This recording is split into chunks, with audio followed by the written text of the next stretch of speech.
Over the last 6 months, President Trump, Kristi Noem, and Stephen Miller have unleashed a brutal, reckless, and lawless regime that targets innocent members of our communities, parents dropping off their kids at the school or attending church, legal immigrants who have been welcome in this country for decades, international students, and even children who are U.S. citizens. They are behaving without humanity, justice, or decency. Children are increasingly the target of President Trump's anti-immigrant crusades. DHS has failed to be transparent and publish any data since January, but looking at the court cases has shown that children have been increasingly and disproportionately marked for deportation by Donald Trump. Over 53,000 children have been ordered for deportation since the start of this administration.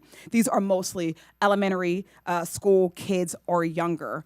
How often the court cases end in deportations has also climbed under Trump, especially for kids. Over 75% of children 11 or younger are now being ordered for deportation as a result of their immigration court proceedings.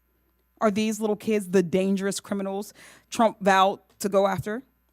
President Trump is also kidnapping and illegally removing U.S. citizens, including multiple children with cancer.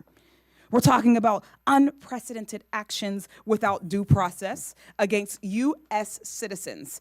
The Trump administration removed one 10-year-old girl, a U.S. citizen, who was recovering from brain cancer with her parents, even though she needed medical care.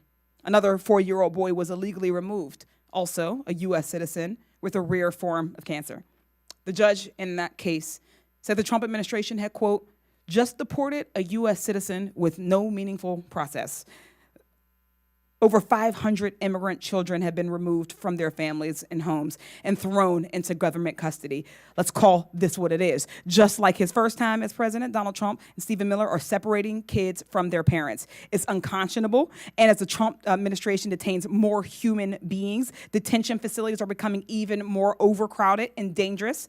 The conditions that children and innocent people are being held in have been called unsanitary and inhumane. The government has some bare minimum standards in place for children in government custody, but Trump has attempted to roll those protections back or simply violated them, all while denying members of Congress their lawful ability to conduct oversight at these facilities. Republicans are complicit in this. And increasingly, children are being held in ICE facilities like Alligator, Alcatraz, or newly reopened family detention centers like the one in Dilley, Texas. This administration is using every resource at its disposal to target innocent people for kidnapping and disappearance. And we call it that because a deportation implies that you have gone through some process, implies that you are following some standard that is set in U.S. law, particularly due process. We know that this administration is even using data collected to identify sponsors for unaccompanied children to target those same sponsors, often the parents or other family members, for deportation, putting the very people who are able to help these kids who are in danger. These are unspeakable injustices that demand oversight, and we have a witness here today who bears the responsibility of conducting such oversight. Mr. Kafari is the Inspector General who is supposed to be rooting out misconduct at the Department of Homeland Security. Instead, he's working with Republicans to twist the facts so people ignore the cages and the kids with cancer and other despicable actions. He himself is guilty of committing serious misconduct against the American people. This included spending taxpayer money retaliating against whistleblowers who called him out for delaying a report about Donald Trump actually losing children. This was when Trump's first administration separated immigrant kids from their parents and then failed to keep track of them. As many as 1,360 of those kids were never reunited with their parents. Inspector General Kafari has made clear that he is interested in protecting Donald Trump, not lost children, and that he has no problem lying to Congress to further his goals. On this issue, he has absolutely zero credibility. So when the Trump administration creates a culture of terror in which children are afraid to go to school or children are afraid to speak to authorities for fear that they or someone they love will be snatched and deported, children suffer. These policies leave children at greater risk of trafficking and exploitation.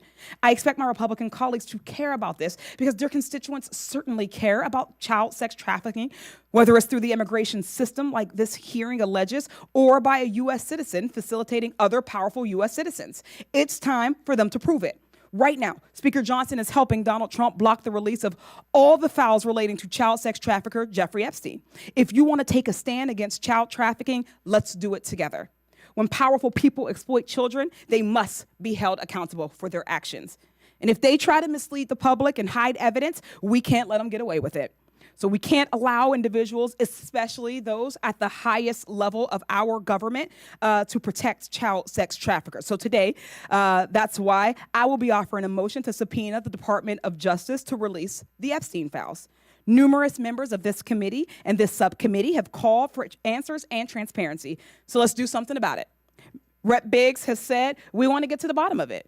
Rep. Mesa stated, I believe we need answers on Epstein. If 1,000 kids were trafficked, how is there only one accomplice?